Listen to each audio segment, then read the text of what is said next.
अल्हम्दुलिल्लाह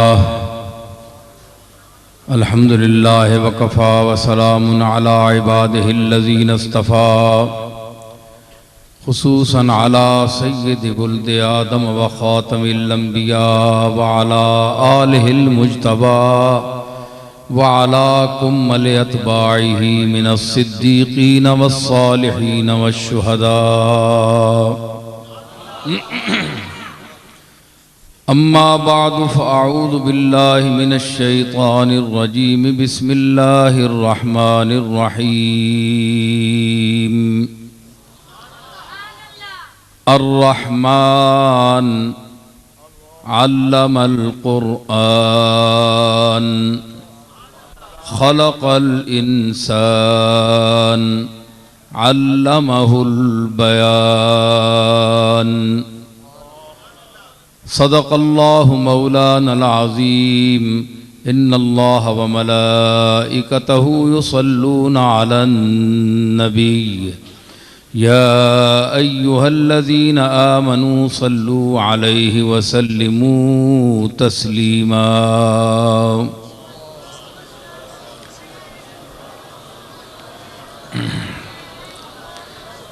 अल्लाहुम्मा सल्लि अला सय्यिदिना व मौलाना मुहम्मदिन व बारिक व सल्लिम व सल्लि अलैहि।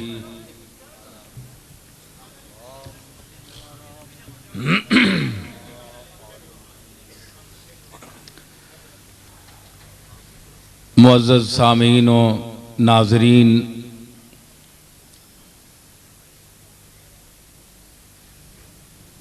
दूर दराज से तशरीफ़ लाए हुए बाज़ौक़ हज़रात,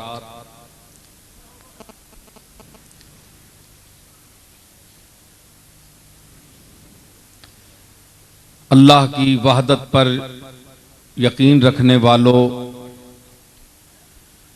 हुज़ूर रिसालत मआब सल्लल्लाहु ताला अलैहि वसल्लम की शान ख़त्मे नबूवत पर फिदा होने वालों, मैं आज पहली मर्तबा डिंगा में खिताब कर रहा हूँ। आप बैठ जाए, सारे बैठ जाए, बैठ जाए।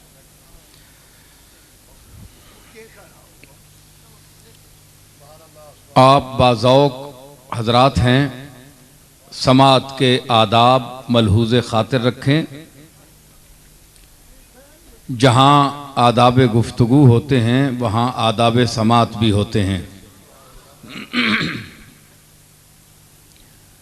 इल्मी गुफ्तगू चलाने के लिए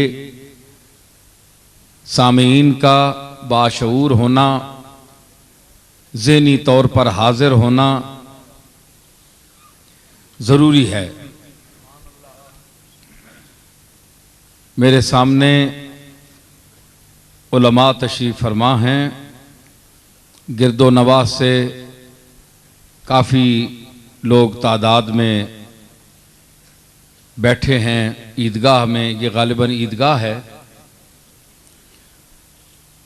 तो वैसे भी अमीर खुसरो रहमतुल्लाह अलैह ने फरमाया था कि ईदगाहे माँ गरीबां कुए तो, ईदगाहे माँ गरीबां कुए तो, इम्बिसाते ईद दीदन रुए तो। कि हम गरीबों की ईद जो है, ईदगाह जो है, वो तेरा कूचा है, वो कमली वाले आका का कूचा है। और इम्बिसाते ईद दीदन रुए तो, और ईद की खुशी क्या है? चेहरे मुस्तफ़ा की ज़ियारत करना। दस्त बुक्शा जानिबे ज़ंबीले माँ, आफरी बर दस्त बर बाजुए तो। कमली वाले हमारा कशकोल खाली है, अपना दस्ते करम हमारे खाली कशकोल की तरफ बढ़ाइए। आपके दस्ते मुबारक पर भी आफरीन हो, जो अता की आदत रखता है और आपके बाजुए करम पर भी आफरीन हो, जिसमें 1000 गुना अता और जूद का एक दरिया बह रहा है। तो डिंगा के बहुत बहुत ताल्लुक़ वाले लोग गोलशी में जाते हैं और मेरे जद्द अमजद हज़रत पीर मेर अली शाह साहब रहमतुल्लाह अलैह से उनकी मोहब्बत है। पुराने यहाँ तो बहुत लोग हैं, इलाके के बहुत नामवर शख्सियात भी बैठी हैं, कौलियाँ से आए हुए हजरात भी हैं, और आपके जगह क्या नाम, हासला वाले उस्ताद हासला वाले, उनके साहबजादे भी तशरीफ़ फरमा हैं। मैं इनके जहाँ भी गया था, धोरिया में तो आता रहता हूँ, इम्तियाज़ शाह साहब के पास भी, तो डिंगा में मेरे जद्द अमजद के पुराने मुरीद डॉक्टर अब्दुल कयूम साहब और कुंजा के नाजुक कुंजाई जो शायर भी हैं, और अख्तर अली जिसने ये सारा एहतमाम किया, ये सेरा उसके सर पर है कि वो मुद्दत से मुझे कह रहा है कि डिंगे का एक प्रोग्राम आप बनाएं। तो मैं मसरूफ़ रहा, बहुत सी मसरूफियात हैं, बहरहाल मैंने वक्त निकाला और अख्तर अली की इस ख्वाहिश को पूरा किया। हाज़रीन ज़ी वक़ार, मैं कोई ख़तीब नहीं हूँ, न मुझे इल्म का दावा है न बयान का दावा है। हाँ, एक दावा है इज्ज़े बयान का कि मैं आजिज़ हूँ, मेरा मालिक अता करने वाला है, और जो कुछ वो चाहता है अपने फजलो करम से वो मुझसे कहलवाता है और मुझे ताकत अता फरमाता है कि मुझ जैसा आजिज़ बयान जिसमें कोई खूबी नहीं, वो अपने करम ख़ास से मेरे सामीन को मेरी आवाज़, मेरे अल्फाज की तरफ मुतवज्जे फरमा देता है। बड़े बड़े जादू बयान मौजूद हैं, साहिब इल्म मौजूद हैं, मुल्क भरा है, लेकिन ये उसकी अपनी मर्जी है जिसकी तरफ लोगों के दिलों को मुतवज्जे फरमा दे। निगाह यार जिसे आशनाए राज करे, वो अपनी खूबी किस्मत पे क्यों ना नाज करे।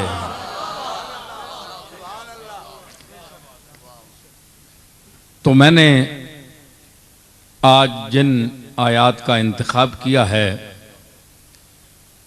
उसमें इसी बयान से मुताल्लिक गुफ्तगू होगी। अर्रहमान वो इंतहाई रहम फरमाने वाला जिसने पढ़ना सिखाया, फिर इंसान को पैदा किया और उसे बयान सिखाया। मतलब ये हुआ कि बयान वो चीज़ है कि जिसे बाकायदा तौर पर सीखना पड़ता है और इसके लिए एक मुअल्लिम चाहिए। आलम इंसानियत का मुअल्लिम इंसानियत का खालिक है, जिसने इंसानों को पैदा किया। उसी ने फरमाया कि मैंने इंसान को बयान का ढंग सिखाया है। अल्लमहुल बयान, बयान का ढंग सिखाया है। बयान क्या चीज है?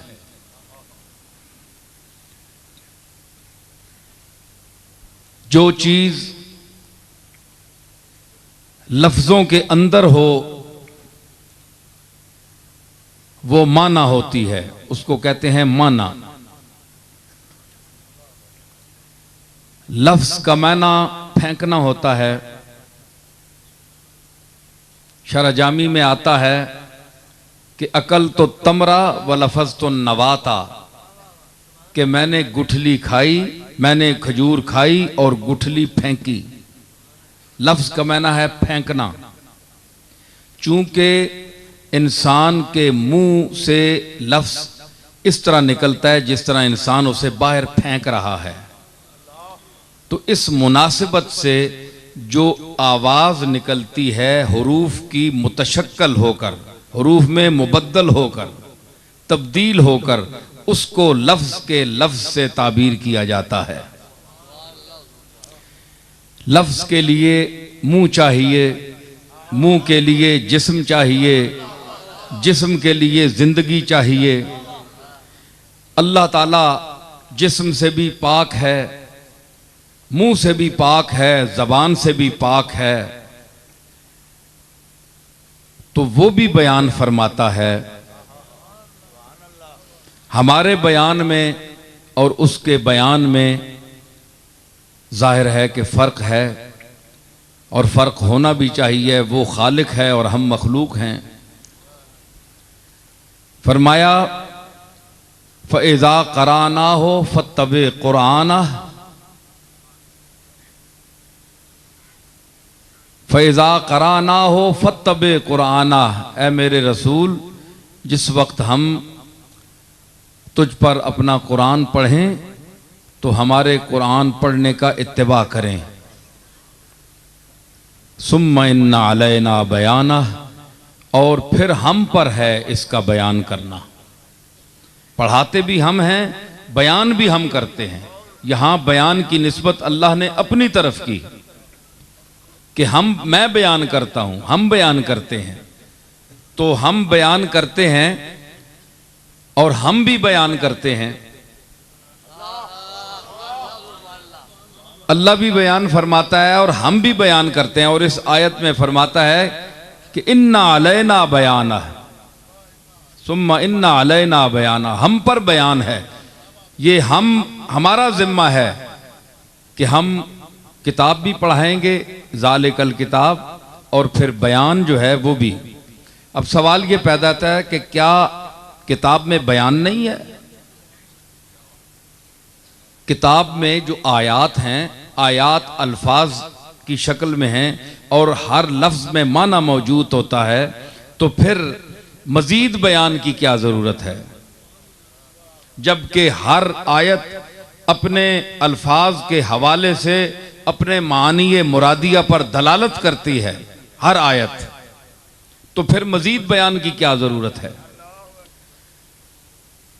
इसका मतलब आपको समझ लेना चाहिए कि यहां इशारा किया जा रहा है हुजूर अलैहिस्सलातु वस्सलाम की अहादीसे मुबारका की तरफ, आपके उसवे हसना की तरफ, कि जो कुरान में इजमाल रह गया है उसकी तफसील ए कमली वाले तेरी अहादीस होंगी या तेरा उसवे हसना होगा। अब यहां भी अल्लाह ने फरमाया कि मैंने बयान किया है और ये मेरा बयान है। सुम्मा इन्ना अलैना बयाना, तो वो कौन सा बयान है? तो वो बयान, चूंकि अल्लाह जबान से पाक है, जिस्म से पाक है, तो वो बयान कैसे करेगा? वो बयान भी वही के जरिए होगा। वो ये वही, ये मतलू है कुरान मजीद, ये वही पढ़ी जाती है, नमाज में हम पढ़ते हैं। वो गैर मतलू है कि वो कुरान में, नमाज में नहीं पढ़ी जाती, हदीस हुजूर अलैहिस्सलातु वस्सलाम के इरशादात। लेकिन जो अल्लाह ने मतालिब और मफाहीम आप समझाए हैं वो भी वही के जरिए से समझाए हैं। तो एक बयान ये भी है, और एक हमारा बयान है कि हमारा बयान अल्फाज का मोहताज है, अल्फाज हमारे हमारी ज़बान के मोहताज हैं और हमारी ज़बान हमारे जिस्म की मोहताज है। ये खालिक और मखलूक के बयान में फ़र्क है। और वो जिससे, फिर ये बात भी है कि वो जिससे जो कुछ बयान करवाना चाहे, उम्र के जिस मरहले में बयान करवाना चाहे, वो बयान करवा सकता है। इसके लिए पुख्तगी उम्र जरूरी नहीं है। इल्म का होना, किसी दरगाह का, किसी दरसगाह का फारिग व तहसील होना जरूरी नहीं है। वो जिसको जिस उम्र में बुलवा दे। देखें सूरह मरियम में क्या फरमाया, उन्होंने क्या कहा मोतरिजीन ने, कालू कैफा नुकल्लिमु मन कान फिल महद सबीया। उन्होंने कहा कि ये बच्चा अभी पैदा हुआ है, महद में है, गहवारे में है, तो हम इससे किस तरह बात करें ऐ मरियम। फ़अशारत इलैह, वो जब उन्होंने एतराज़ात शुरू किए कि तेरी शादी नहीं हुई, ये बच्चा कहाँ से ले आई, तो खामोश हो गई सैयदना मरियम। सैयदा मरियम खामोश हो गई। फ़अशारत इलैह, उस बच्चे की तरफ, जनाब ईसा की तरफ इशारा किया। आलू कैफा नुकल्लिमु मन कान फिल महद सबीया। उन्होंने कहा कि इस बच्चे से हम क्या सवाल जवाब करें, इसके पास बयान नहीं है, ये गुफ्तगू नहीं कर सकता, ये गुफ्तगू नहीं। बस इतनी बात थी तो जनाब ईसा बोल उठे, काला इन्नी अब्दुल्लाह आतानी अल किताबा वजालनी नबिया। जनाब ईसा ने फरमाया कि मैं अल्लाह का बंदा हूं, अल्लाह का बंदा हूं, अल्लाह ने मुझे किताब दी है और मुझे नबी बनाया है। आपने देखा कि गहवारे की उम्र में बच्चे ने अपने जो माफिज ज़मीर था उसको बयान कर दिया। और हालांकि वो बयान की उम्र नहीं होती, न बयान वो सुन सकता है न बयान कर सकता है, लेकिन जब वो बुलवाए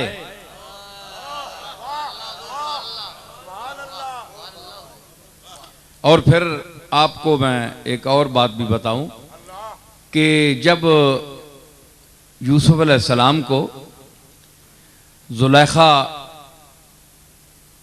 कमरों में ले गई, 7 दरवाजे बंद किए, मुकफ़ल किए 7 दरवाजे, तो फिर जब हज़रत यूसुफ अलैहिस्सलाम उससे जान छुड़ाकर भागे तो दरवाजे खुद खुलते गए। तो जब पहला दरवाज़ा उस पर पहुंचे ना, तो पहले उसका खामद भी मिल गया। तो अब जुलेखा ने मकर किया और सारी बात यूसुफ पर डालना चाहिए कि इसने, इसकी नीयत खराब थी, तो इसका ऐसे आदमी का क्या, इसको कैसी क्या सजा मिलनी चाहिए। तो उस वक्त कोई नहीं था। मुफस्सिरीन लिखते हैं कि वहां एक दूध पीता हुआ बच्चा एक नौकरानी का मौजूद था, उसने उठाया हुआ था, अल्लाह ने उसको जबान दी। वो बच्चा बोल उठा, उसने बेगुनाही यूसुफ का जिक्र किया कि ये बेगुनाह है, खता सारी जुलेखा की है। वो दूध पीने वाला बच्चा, उसको भी अल्लाह ने वहां जबान दी। तो वो जब चाहे, मखलूक उसकी है जी, बयान उसका है, बयान सिखाने वाला वो है, तो उसकी कुदरत के आगे कोई चीज नामुमकिन नहीं है, बल्कि वो नामुमकिन को मुमकिन करने वाली जात है। तो यहां बयान अब यह है कि हम बयान करते हैं आए दिन। इस बयान में क्या होता है कि हम सारे गुफ्तगू करते हैं, क्या बयान यही है कि आप जो कुछ बोलते हैं लोग समझ जाते हैं? तो इस तरह तो अल्लाह ने सबको सिखा दिया, सब बोल भी रहे हैं, लोग सुन भी रहे हैं। तो ये एक बयान का पहला दर्जा है जिसका अल्लाह ने जिक्र फरमाया, अल्लामहुल बयान, कि मैंने इंसान को बयान सिखाया है। इसका ज़हूर आपके सामने है, सारी दुनिया गुफ्तगू कर रही है, आप सुन रहे हैं। जितने लफ्ज़ हैं जिनके पास, उलमा ने लिखा है कि हर शख्स का, मैं तवज्जो चाहता हूं, हर शख्स का दायरा गुफ्तगू, इसका एक दायरा होता है गुफ्तगू का। कोई शख्स 500 लफ्जों में बात करता है, कोई आदमी 100 लफ्जों में बात कर सकता है। जिस किस्म के मानी और मतलब हों वो 200-300 या 100 या 50 लफ्जों के अंदर ही वो बयान कर सकता है। उसका दायरा इल्म महदूद होता है। फिर उम्र के, इल्म के, तजुर्बे के, समाअत के हवालों से ये लफ्ज जो है, ये लुगत जो है, डिक्शनरी जो है, ये बढ़ती जाती है। और जो इसी तरह जो अहले इल्म हैं उनका ये दायरा इजहार जो है वो अवाम से ऊंचा होता है। वो मसलन 4000 अल्फाज में गुफ्तगू कर सकते हैं। और जो नाबगा लोग हैं जिनमें नबूगत हो, जीनियसपन हो, उनके अल्फाज जो हैं तराकीब, जुमला साजी, जुमलों के मुरक्कबात से वो मानी निकालते हैं, नई नई बातें निकालते हैं। उनका दायरा कई हजार, 50,000, 60,000 और लाखों तक पहुंच जाता है। और इससे ऊंचा जो दर्जा है सबसे, वो अंबिया अलैहिमुस्सलाम का दर्जा है कि उनके ना इल्म की कोई इंतहा है अल्लाह के बाद, ना लफ्जों की कोई इंतहा है। तो जितना इंसान का इल्म कम हो, वो अपनी, यही वजह है कि बाद लोग बात नहीं समझा सकते। मेरी तरफ मैं देख रहा हूं माशाअल्लाह मजमा बड़ा बाशऊर है, समझदार है डिंगा के लोग, और डिंगा के लोगों में के दिल में मेरी बात सीधी जा रही है जी। तो आप समझ रहे हैं, जरा ज़ौक़ पैदा करें कि आप, मैं जो कुछ कह रहा हूं आप उसको समझ रहे हैं। तो ये जितने आपके पास लफ्ज हैं ये महदूद हैं। महदूद लफ्जों में यही वजह है कि बाज़ लोग जो गुफ्तगू करते हैं उनकी बात समझ नहीं आती। क्यों? कि जो लफ्ज उस मफहूम के अदा करने के लिए चाहिए वो उनके पास नहीं होता। माना ज़हन में होता है, लफ्ज नहीं होता। यानी सवार मौजूद है, सवारी मौजूद नहीं है। सवार मौजूद है, सवारी मौजूद नहीं है। तो सवारी मौजूद होगी तो सवार सवार होगा ना। मानी तो मौजूद हैं लेकिन लफ्ज साथ नहीं देते। बाद दफा देखा, ये मोबाइल बंद कर दे, मेहरबानी करें, हर आदमी चेक करे अपने।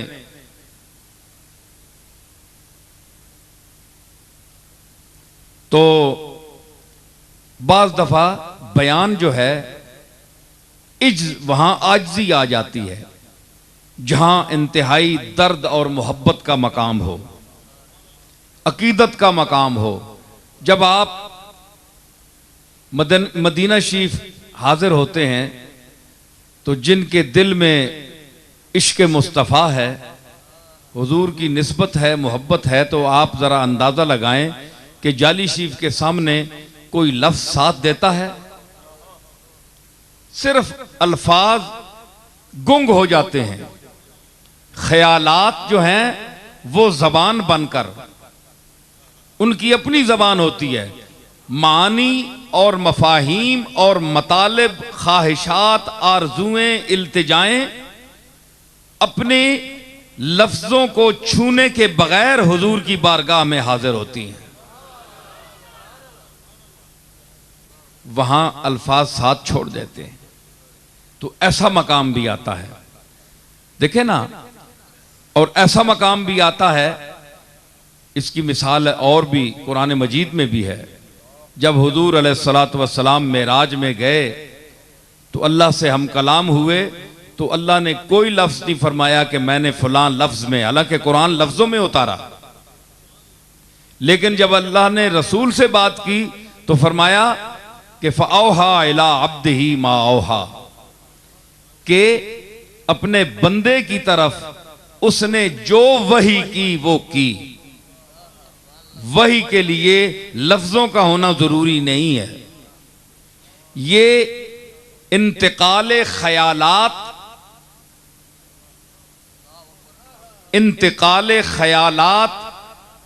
का जो मरहला है, इंसान इस सिलसिले में अल्फाज का मोहताज होता है कि जब वो ख्यालात को मुंतकिल करता है तो लफ्ज उसके लिए जरूरी हैं, लफ्जों के सहारे से गुफ्तगू करेगा।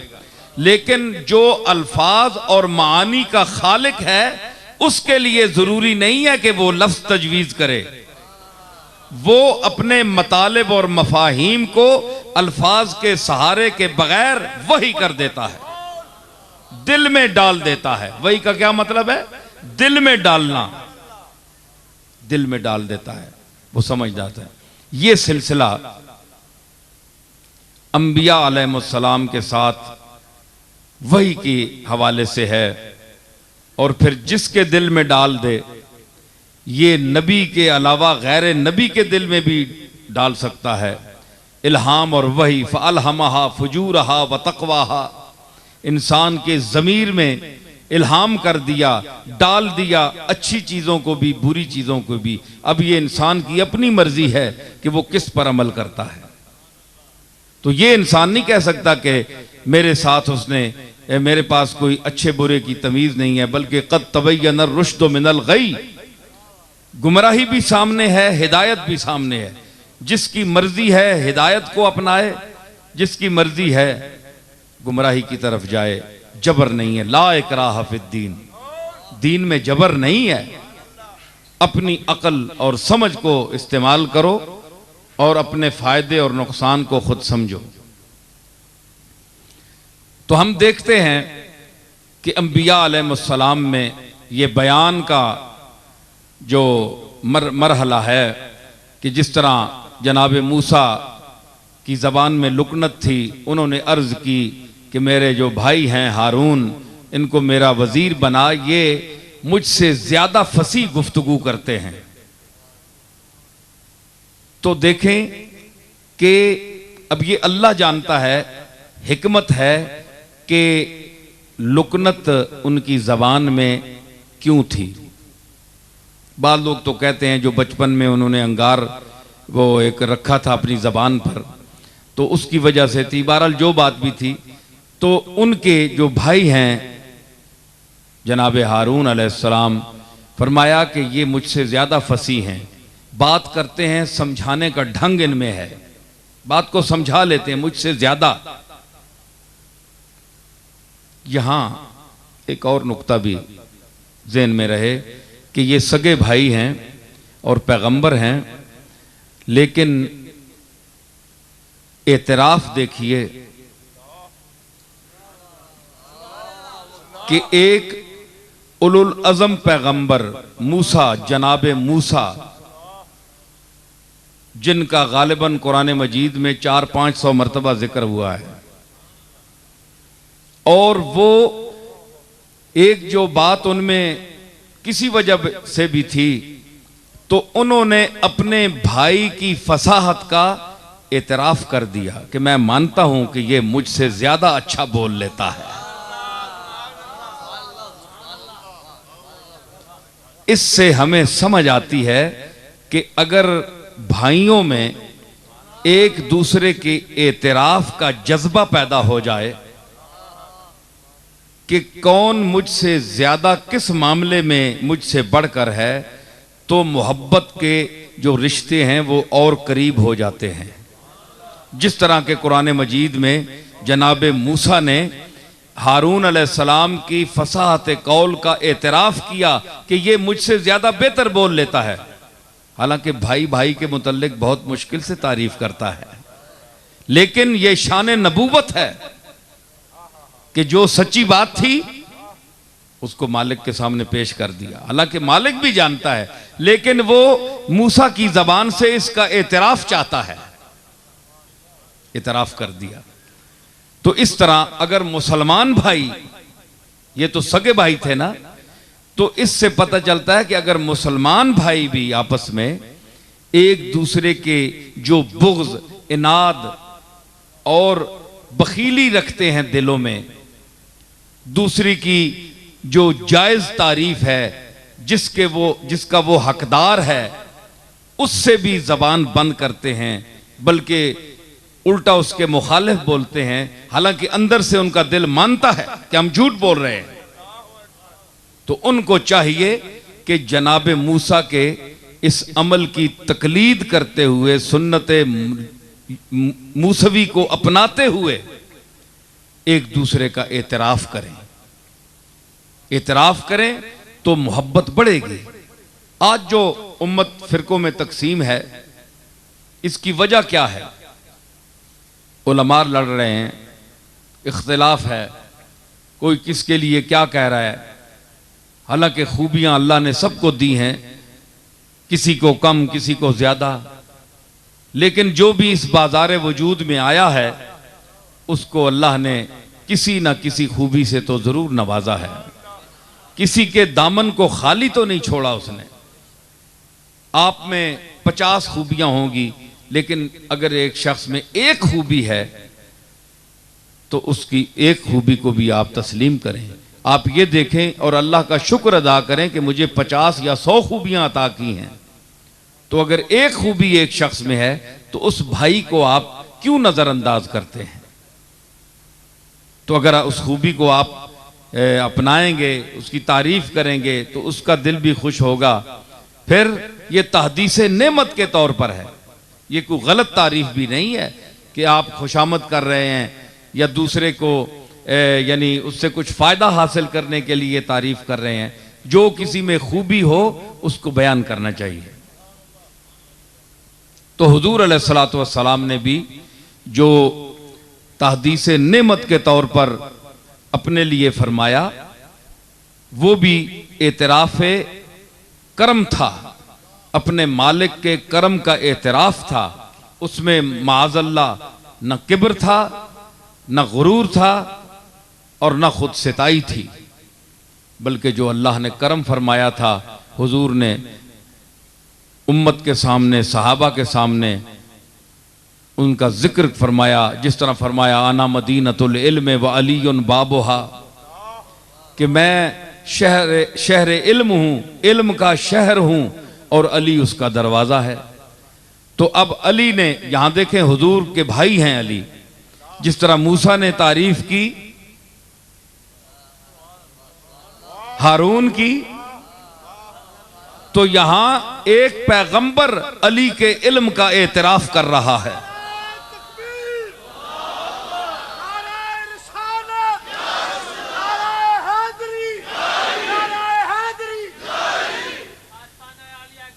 समझ आई? जरा आप भी अपने आप में ज़ौक़ पैदा कीजिए। अहले बैत का जिक्र भी होगा, जनाब अली का जिक्र भी होगा। हम सहाबा के गुलाम भी हैं, लेकिन जो मकाम अली है और जो मकाम अहले बैत है, उसका अपना एक मकाम है। तो मैं अर्ज कर रहा हूं कि यहां हुजूर ने फरमाया, यहां खुद सिर्फ फरमा देते कि अना मदीनतुल इल्म, बात खत्म हो गई थी, बात खत्म हो गई थी, फिक्रा मुकम्मल था। अना मदीनतुल इल्म, ऐ मेरी उम्मत, मैं इल्म का शहर हूं, बस बात खत्म हो गई। नहीं, फरमाया अलीयुन बाबुहा, शहर में आना है तो दरवाजे से लोग आते हैं। अगर मेरे शहर इल्म में कोई मेरा उम्मती दाखिल होना चाहता है तो उस पर जरूरी है कि वो अली की विसातत से मेरे शहर में दाखिल हो।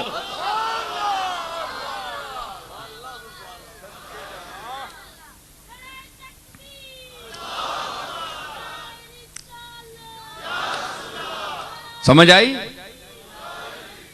अली अली के हवाले से आए, क्योंकि ये मेरे शहरे इल्म का दरवाजा है।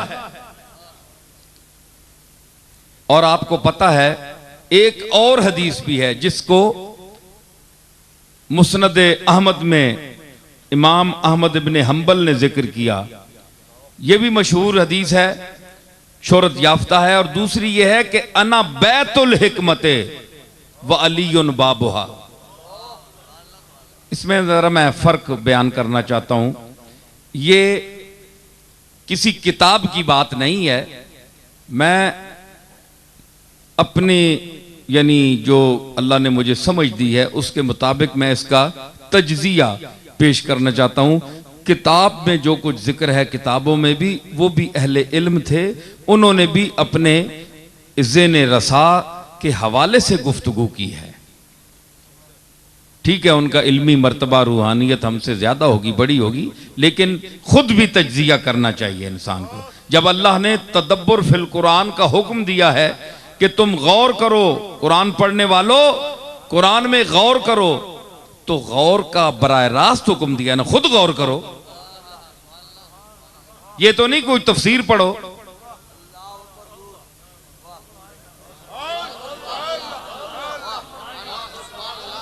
है जी, अफला यतदब्बरून अल कुरान, तो तदब्बुर फिल कुरान क्या है? खुद तदब्बुर करो, बराह रास्त गौर करो, अल्फाज कुरान पढ़कर खुद समझो, बराह रास्त समझो। अगर ये होता कि तफसीर देखो, तो फिर हम तफसीरें भी देखते हैं। ये तो हमारी जहालत है, हम अरबी नहीं जानते जी, हम अरबी नहीं जानते। अब उर्दू तफसीरें देखते हैं, फारसी देखते हैं, तो जो लोग बराह रास्त अरबी जबान जानते हैं वो मतालिब और मानी को अपनी राह से हटने नहीं देते। उनके सामने कोई गलत तर्जमा करे तो वो पकड़ लेते हैं। इसलिए अरबी जबान का जानना जरूरी है। तो जब तदब्बुर फिल कुरान का बराह रास्त हुक्म है कि हर पढ़ने वाला कारी जो है वो तदब्बुर भी करे, सिर्फ कुरान हिफ्ज करने के लिए अल्लाह ने नहीं उतारा, तदब्बुर के लिए उतारा है। भाई बात आप समझेंगे ना, जो बात कही गई है उसको आप समझें, और अगर समझ नहीं है तो खाली याद करने का क्या फायदा, अगरचे उसका भी एक अपना दर्जा है, लेकिन असल समझाने के लिए उतारा गया है। तो जब तदब्बुर फिल कुरान बराह रास्त उसका ताल्लुक है इंसान के साथ, तो मतालिब और मफाहीम का इस्तिखराज, इस्तिंबात, इस पर कौन सा हुक्म है बंदिश का कि तुम बंदिश है, तुम नहीं कर सकते।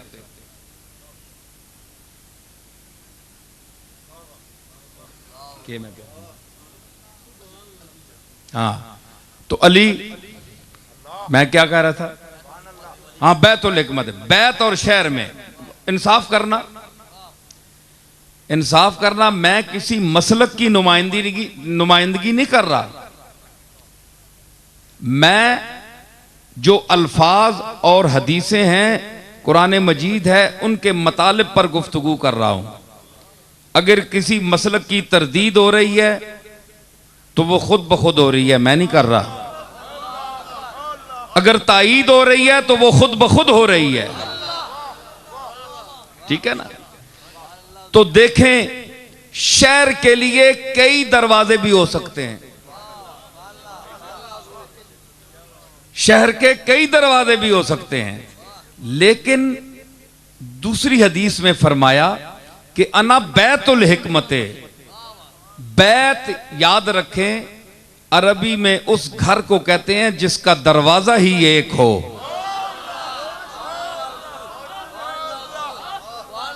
इसी वजह से कहते हैं बैतुल्ला, वहां आप जाएं, एक दरवाजा है, इसलिए जिसका एक दरवाजा हो उस घर को बैत कहते हैं।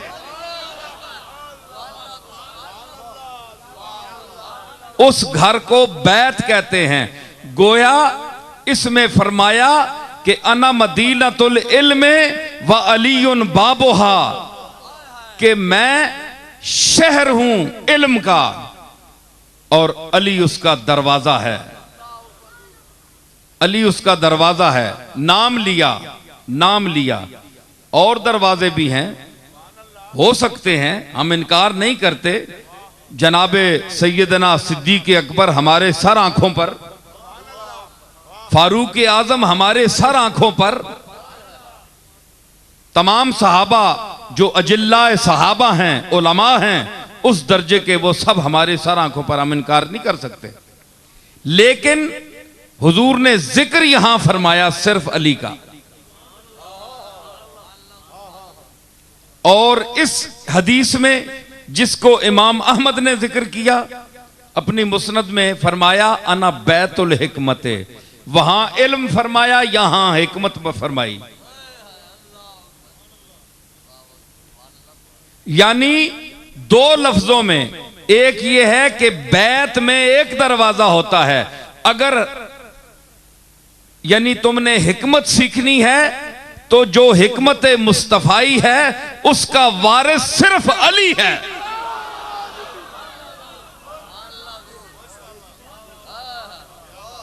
ठीक है। और हिकमत क्या है? हिकमत इसका बयान से ताल्लुक है कि बयान जो आप कर रहे हैं उसके, यानी आप देखें कि मैं क्या बयान कर रहा हूं, इसके तकाजे क्या हैं, क्या क्या मैंने बयान करना है, इसका ताल्लुक हिकमत से है। इसीलिए सैयदना फारूक आजम रजी अल्लाह ताला अन्हो जब इल्म की कोई बात आती थी तो वो सैयदना अली की तरफ उस शख्स को रवाना करते थे कि जाओ, जो शहरे इल्म का दरवाजा है उस दरवाजे को जाकर खटखटाओ।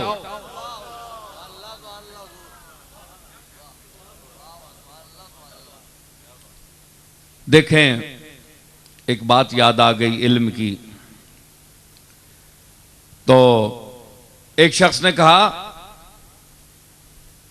वो दारी था, मुनकर, अल्लाह का मुनकर था, वो कहता है जमीन आसमान इसी तरह बने हुए हैं और चलते जाएंगे। उसने कहा कि हर मजऊल के लिए जाइल का होना जरूरी है, हर मखलूक के लिए खालिक का होना जरूरी है, हर मसनू के लिए साने का होना जरूरी है। तो अल्लाह जिसको तुम अल्लाह कहते हो, ए अली, तुम बताओ कि अगर उसने इस पूरी कायनात को बनाया है, जर्रे से आफताब तक तमाम अशिया को बनाया है, तो फिर उसका अपना खालिक कौन है, उसको किसने बनाया? ये उसने मौला अली पर सवाल कर दिया। अब देखो बयान का मकाम, अल्लमहुल बयान है जी। तो जब सवाल किया ना तो हजरत अली ने फरमाया, बात यह है तुम बड़े बेवकूफ हो, यह जरूरी नहीं है कि जिसने मसलन ये मेज रखा है, इस लकड़ी को तो अल्लाह ने बनाया है, लेकिन इसकी जो शक्ल बनाई गई है ये मिस्त्री ने बनाई है। तो अब जरूरी है कि ये शक्ल उस वक्त तक आपके सामने नहीं आ सकती जब तक कोई मिस्त्री इसको बढ़ाए नहीं। ये पक्की बात है ना, ठीक है। ये जो कुछ आप देख रहे हैं, जो अपने हाथों से आप बनाते हैं, उसके लिए फनकार का होना जरूरी है। तो अब जरूरी है कि फनकार को फिर किसने बनाया? फनकार ने तो बहुत चीजें पैदा की, बना दी, लेकिन फनकार को किसने बनाया? तो सब बोलेंगे कि अल्लाह ने बनाया, इसको अल्लाह ने पैदा किया। फिर अब मुसलमान तो यहां रुक जाएंगे, लेकिन जो दहरिया लोग हैं, जो बेदीन हैं, जो जिंदीक हैं, वो कहते हैं फिर बताओ कि फिर अल्लाह को किसने बनाया? मुसलमान तो खामोश है, वो कहता है कि वो अपनी जात से कायम है, उसका कोई खालिक नहीं, लम यलिद वलम यूलद। मगर वो कहता है कि नहीं, मैं अक्ले जाहिर से मानना चाहता हूं, अकीदे से नहीं। अगर मैं कुरान को मानता तो फिर कुरान ने जो कुछ कहा है वही मेरे लिए काफी होता।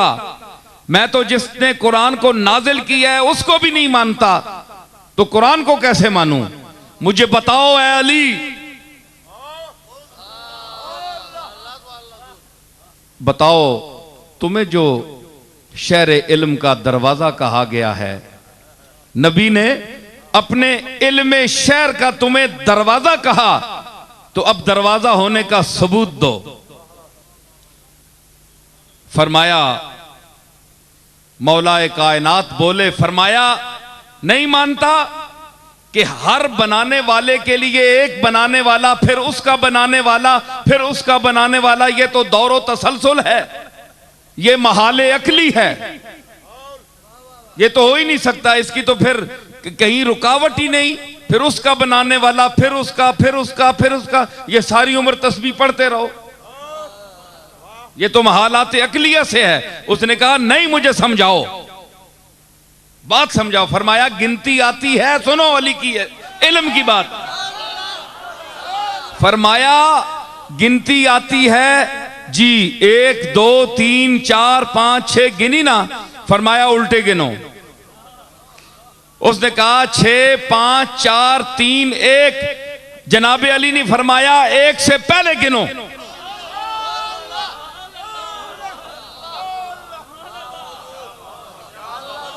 भाई आगे तो जा रहे हो ना, 1 2 3 4 5 हजारों तक, लाखों तक, पीछे गिनो। उसने कहा जनाब 1 से पहले तो है ही नहीं। आपने फरमाया कि बेवकूफ, यही तो अली कहता है कि उस एक वाहदहू ला शरीक से पहले कोई है ही नहीं।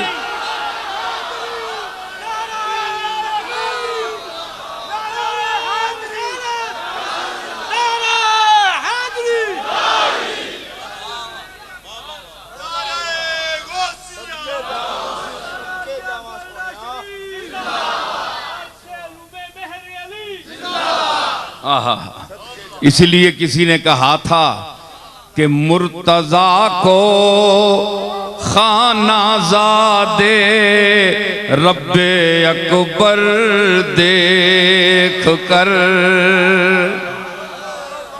मुर्तजा को खानाजादे रब्बे अकबर देख कर, मुर्तजा को खानाजादे रब्बे अकबर देख कर,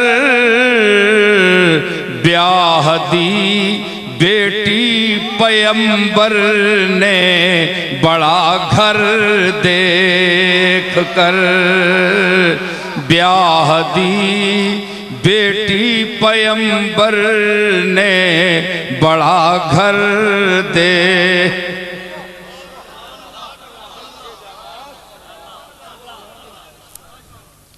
अली काबे में पैदा हुए, कमली वाले ने सैयदा फातिमा का निकाह कर दिया।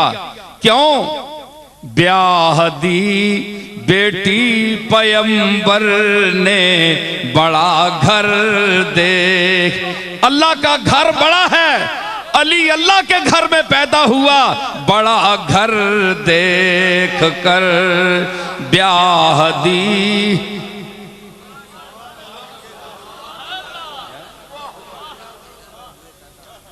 है जी? और जब भी उठेगा अली की जानशीनी का सवाल, जब भी उठेगा अली की जानशीनी का सवाल, फैसला होगा शबे हिजरत का बिस्तर देख कर, फैसला होगा शबे हिजरत का बिस्तर देख।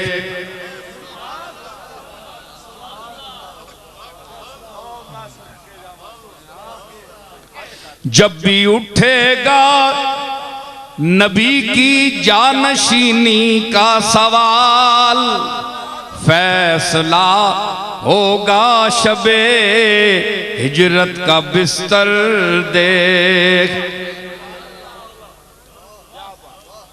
हर आप कहें जनाब ये मैं कोई तरतीबे खिलाफत ज़ाहिरी का इनकार कर रहा हूं, नहीं माज़अल्लाह नहीं। ज़ाहिरी खिलाफत अपने दर्जे पर है, ठीक है। मुहम्मदुर रसूलुल्लाह वल्लज़ीना माहू अशिद्दाउ अलल कुफ़्फ़ारे रुहमाउ बैनहुम तराहुम रुक्अन सुज्जदन यब्तगून फज़लन मिनल्लाहि व रिज़वाना। ये ज़ाहिरी तरतीब है। मैं अर्ज करता हूं, मुतवज्जे हो मेरे खिताब के लिए। मैं तो बड़ा नाकिसुल इल्म हूं, लेकिन अली के दरवाजे पर बैठने वाला हूं। खैरात अली के दर से मुझे मिली है। मेरे दादा पीर मेहरे अली को भी उसी दर से मिली है। इसलिए मैं अर्ज करता हूं, जरा गौर फरमाएं कि हर जाहिर का बातिन होता है। हर जाहिर के लिए बातिन जरूरी है।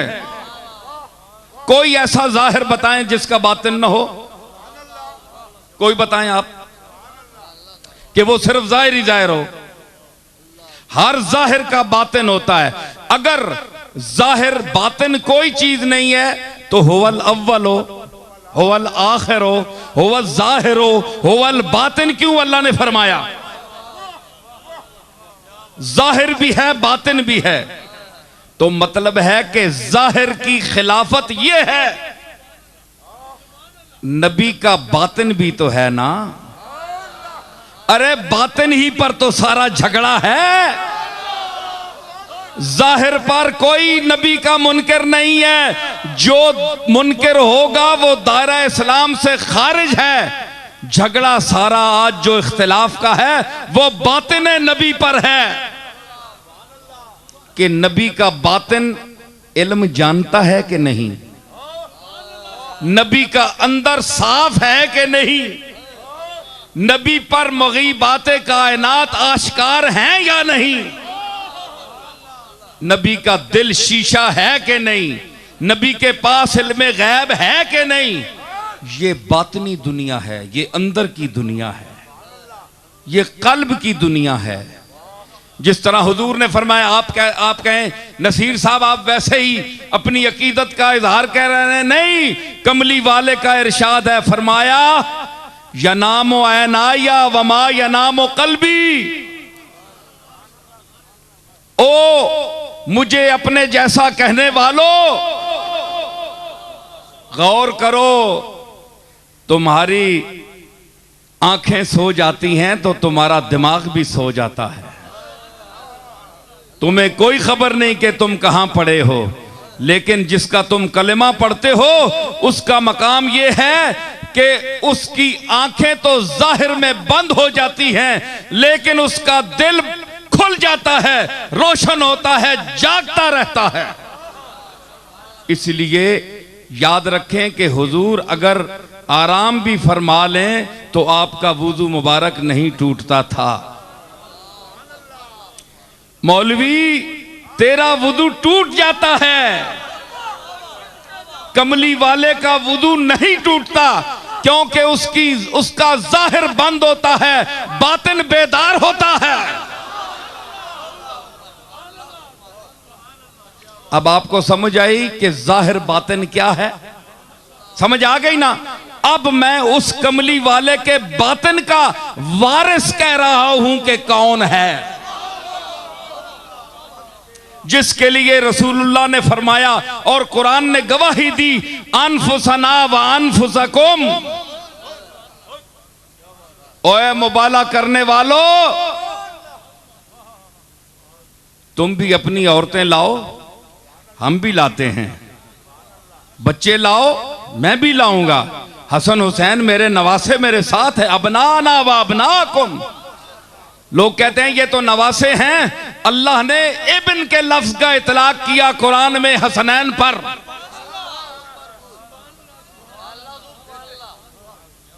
समझ आई? तो बेटे मेरे ये हैं, हसनैन मैं भी लाऊंगा। तुम औरतें लाओ, तो औरत क्या थी? निसाना व निसाकुम। वो औरतें लाए और निसाकुम साथ कौन लेके गए? सैयदतुन निसा मखदूमे कौनैन, जिसकी आमद, अल्लाह अकबर, सुनिए जरा, मैदाने माशर बर्पा होगा, अंबिया की सफ़ें खड़ी होंगी। आदम के औलाद, आदम से लेकर आखिरी आदमी जो मरेगा, तमाम मखलूक, औलिया, अख्ताब, नुजबा, हुकमा, उलमा, अस्फिया, अतकिया, नुजबा, खुतबा, उलमा, फुकहा, करोड़ों अरबों की तादाद में खड़े होंगे, लर्जा बरंदाम होंगे कि अब क्या होगा। पता नहीं मालिक हमारा हमसे क्या सलूक करता है। इतने में आवाज आएगी कि ए माशर वालों, गुज़्ज़ू अब्सारकुम, अपनी आंखें नीची कर लो, मोहम्मद की बेटी की सवारी आ रही है।